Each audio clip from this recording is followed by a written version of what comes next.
कीमती उपहार किसका? तेनालीरामा की कहानी।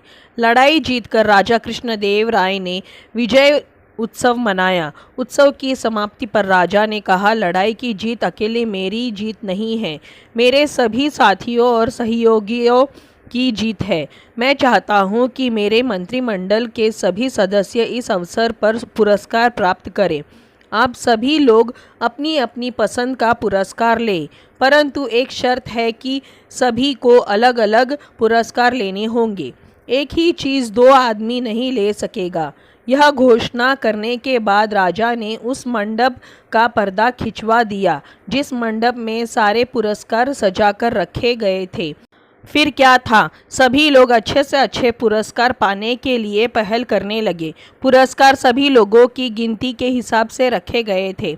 अतः थोड़ी देर की धक्का मुक्की और छीना झपटी के बाद सबको एक एक पुरस्कार मिल गया। सभी पुरस्कार कीमती थे। अपना अपना पुरस्कार पाकर सभी संतुष्ट हो गए।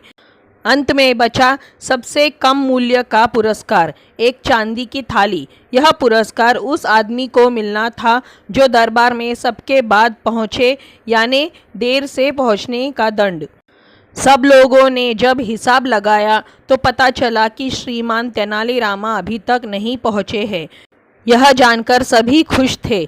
सभी ने सोचा कि इस बेतुके, बेढंगे व सस्ते पुरस्कार को पाते हुए हम सब तेनालीरामा को खूब चिढ़ाएंगे, बड़ा मज़ा आएगा। तभी श्रीमान तेनालीरामा आ गए। सारे लोग एक स्वर में चिल्ला पड़े, आइए तेनालीरामा जी, एक अनोखा पुरस्कार आपका इंतज़ार कर रहा है। तेनालीरामा ने सभी दरबारियों पर दृष्टि डाली। सभी के हाथों में अपने अपने पुरस्कार थे। किसी के गले में सोने की माला थी तो किसी के हाथ में सोने का भाला, किसी के सिर पर सुनहरे काम की रेशम की पगड़ी थी तो किसी के हाथ में हीरे की अंगूठी। तेनालीरामा उन सब चीज़ों को देखकर सारी बात समझ गया।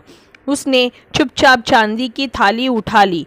उसने चांदी की उस थाली को मस्तक से लगाया और उस पर दुपट्टा ढक दिया, ऐसे कि जैसे थाली में कुछ रखा हुआ हो। राजा कृष्णदेव राय ने थाली को दुपट्टे से ढकते हुए तेनालीरामा को देख लिया था।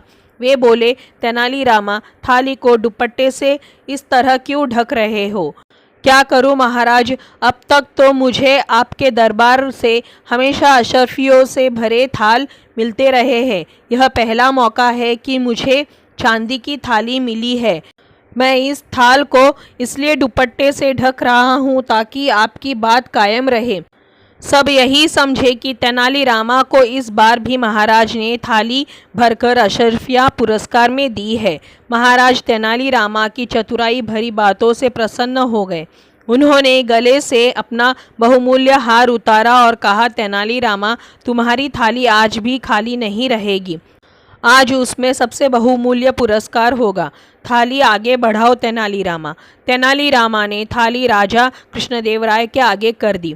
राजा ने उसमें अपना बहुमूल्य हार डाल दिया। सभी लोग तेनालीरामा की बुद्धि का लोहा मान गए। थोड़ी देर पहले जो दरबारी उसका मजाक उड़ा रहे थे वे सब भीगी बिल्ली बने एक दूसरे का मुंह देख रहे थे, क्योंकि सबसे कीमती पुरस्कार इस बार भी तेनालीरामा को ही मिला था। तो दोस्तों, ये थी कीमती उपहार किसका, तेनालीरामा की कहानी।